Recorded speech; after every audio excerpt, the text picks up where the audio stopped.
అండి. ఈరోజు అయితే మధ్యాహ్నము నేను ఏం కర్రీ చేస్తున్నానో చూపిస్తానండి. ఇక్కడ వచ్చేసి అయితే చికెన్ కర్రీ అయితే చేస్తున్నాను. ఇక్కడ చికెన్ కర్రీ అయితే తెచ్చుకున్నానండి. ఇది కేజీ తెచ్చుకున్నానండి చికెన్ కర్రీ.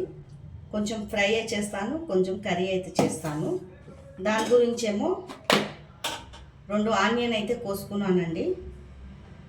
ఇది ఎలా చేస్తానో చూపిస్తానండి. కర్రీ అంటే గ్రేవీ లాగా చేసుకోవచ్చండి, చాలా బాగుంటుంది.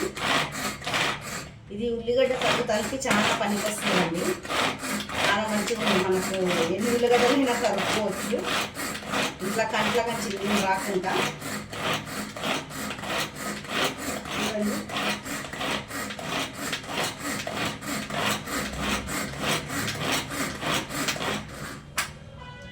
మంచిగా అయిపోయిందండి.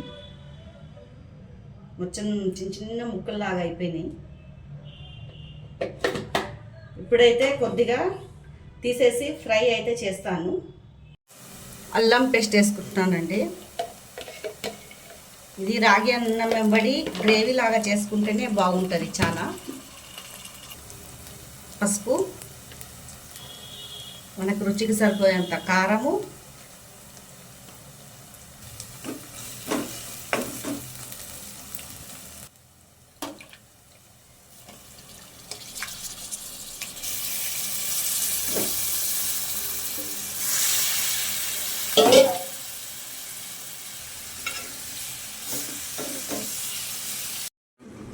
ఇక్కడ వచ్చేసి అయితే గ్రేవీ దగ్గరకు అయిపోయింది. కొత్తిమీర వేసుకొని దింపుకోవాలండి. నేనైతే కొత్తిమీర వేసేస్తున్నాను. ఇది రాగి అన్నం వెంబడి సూపర్గా ఉంటుందండి. ఇట్లా గ్రేవీ లాగా చికెను వేడి వేడిగా రాగి అన్నం వెంబడి వేసుకొని అయితే తినాలా, చాలా బాగుంటుంది. మీరు ఒకసారి ఇట్లా గ్రేవీ లాగా ట్రై చేయండి రాగి అన్నం వెంబడి. అందరికీ తెలిసిందే, తెలియని వాళ్ళకైతే చెప్తున్నాను. ఇక్కడ వచ్చేసి అయితే మధ్యాహ్నం ఇక్కడ ఏం లంచ్ చేశానో చూడండి. ఇక్కడేమో రాగి అన్నంకి అయితే నానబెట్టుకున్నాను. ఈ చికెన్ గ్రేవీ లాగా అయితే చేసుకున్నాను.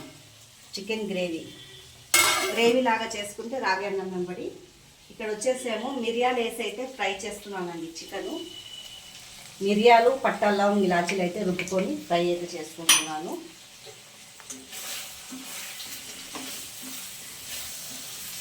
ఇది చాలా బాగుంటుందండి. మిరియాలు వేసి పట్టా లవంగాలు వేసి ఫ్రై చేసుకోవాలా, మస్తు టేస్టీగా ఉంటుంది. మన సాంబార్ ఎంబడైనా, చారు, టమాటా చారు ఎంబడైనా చాలా బాగుంటుంది ఫ్రై. ఈరోజైతే మధ్యాహ్నము ఇదండి మా వంట. ఇప్పుడైతే రాగి అన్నం అయితే చేయాలా. ఇంకా ఇప్పుడైతే రాగి అన్నం అయితే పక్కకైతే పెడతానండి. ఇదైతే అయిపోయింది.